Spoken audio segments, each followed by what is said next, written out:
The LTK Distinguished Service Award was established in 1973 to honor one of the floral industry's finest leaders, Leland T. Kintzele. As the sales manager for Denver Wholesale Florist, Lee was well known for his knowledge of the floral industry and for the energy and enthusiasm displayed toward his lifelong career. A tireless advocate for the floral industry, Lee supported WFFSA in many capacities, including 3 terms as president from 1963 to 1966. During his tenure, Lee did a great deal to advance the association, as well as the entire wholesale floral industry. It is in that spirit that we celebrate today. These 4 words are the cornerstones of the LTK Distinguished Service Award. Each recipient was chosen because they displayed these characteristics in a way that set them apart from their contemporaries.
Hi Dad, congratulations. We're sorry we couldn't be there, but we wanted to send a personal message from all of us to you saying how proud we were and to congratulate you on your big award. I hope you're having a great time and I can't wait to see the video of how surprised you were. So hope you're having a good time and we love you. Congratulations, Grandpa, we love you. Yay!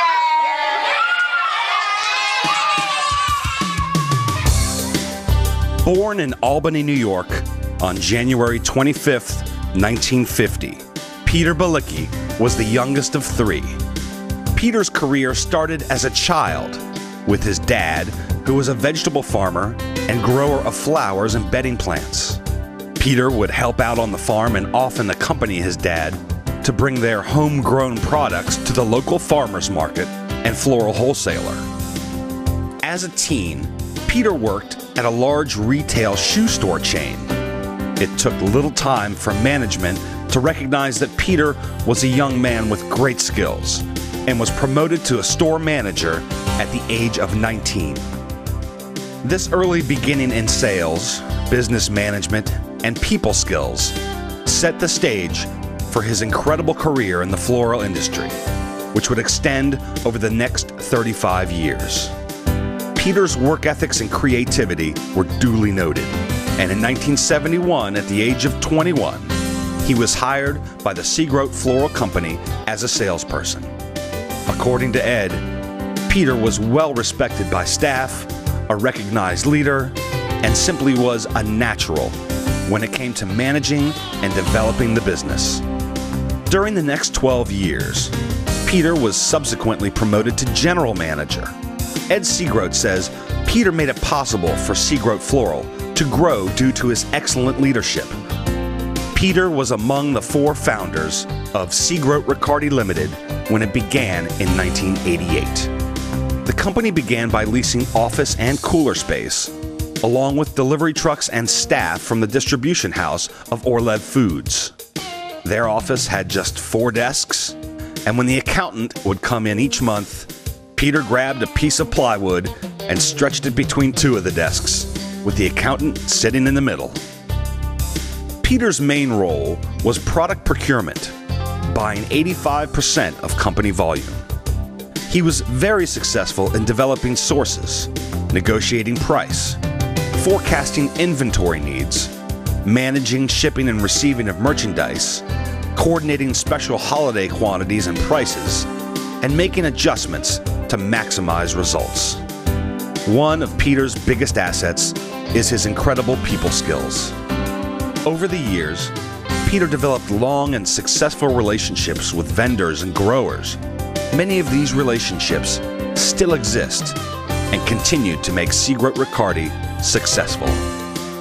Peter's dedication, commitment, well-developed business skills, coupled with his humorous approach to situations, were the main ingredients that helped grow the business at a rapid rate. Year after year, the company's progress showed double-digit increases in both sales and gross profits, which generally are viewed by most business gurus as virtually impossible. Peter had been involved and supportive of nearly every industry organization during his entire career. Locally, he helped coordinate the Love of Kids and Roses program to benefit the Children's Hospital at the Albany Medical Center.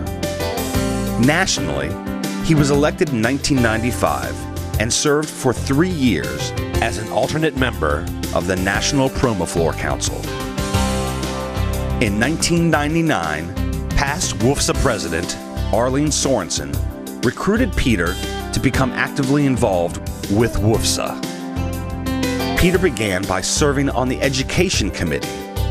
Peter was responsible for developing and marketing the first 2 successful summer sales camps held in Philadelphia and Chicago. He served a total of 5 years with this committee, with 2 as committee chairman. Peter also served as a mentor for the National Management Institute, an educational program which is held yearly.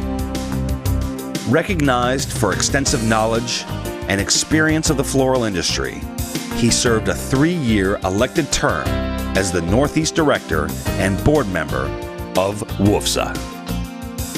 Peter simultaneously became involved with IFD, initially serving on the steering committee and later on the flower committee, and remained a part of IFD for the remainder of his career. No less important than his accomplishments in the floral industry, Peter's personal life is a success story on its own. Peter met Mary Jane in 1967. They married in March of 1971. First daughter, Kristen, was born in March of 1972 on a huge floral holiday, Holy Thursday.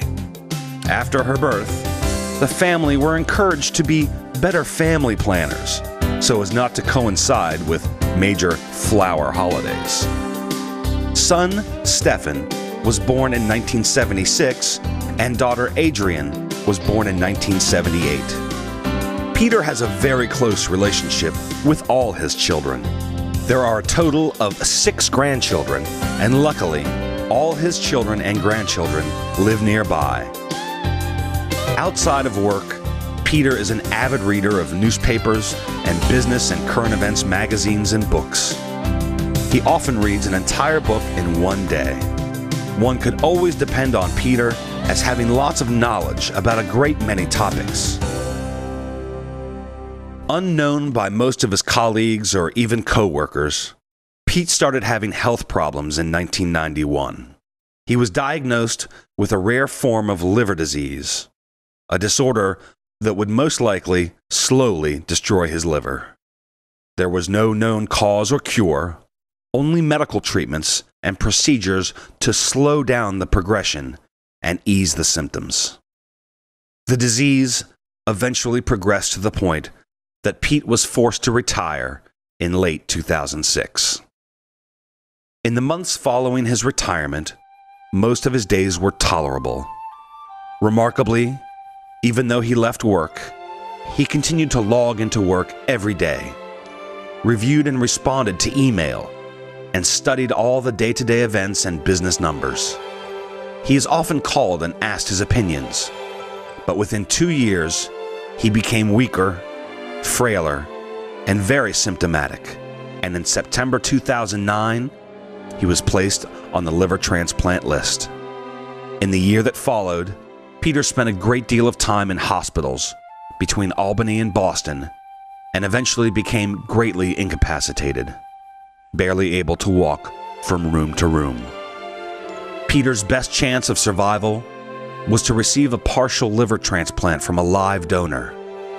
It turns out the perfect donor was a friend of daughter Kristen, Dennis Day.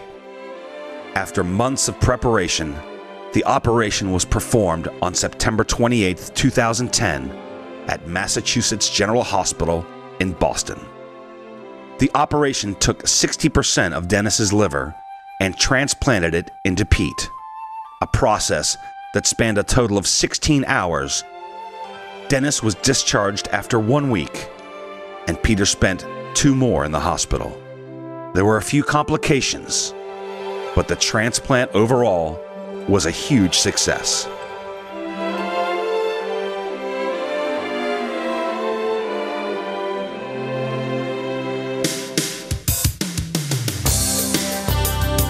One year later, we are happy to report that Peter is again in excellent health.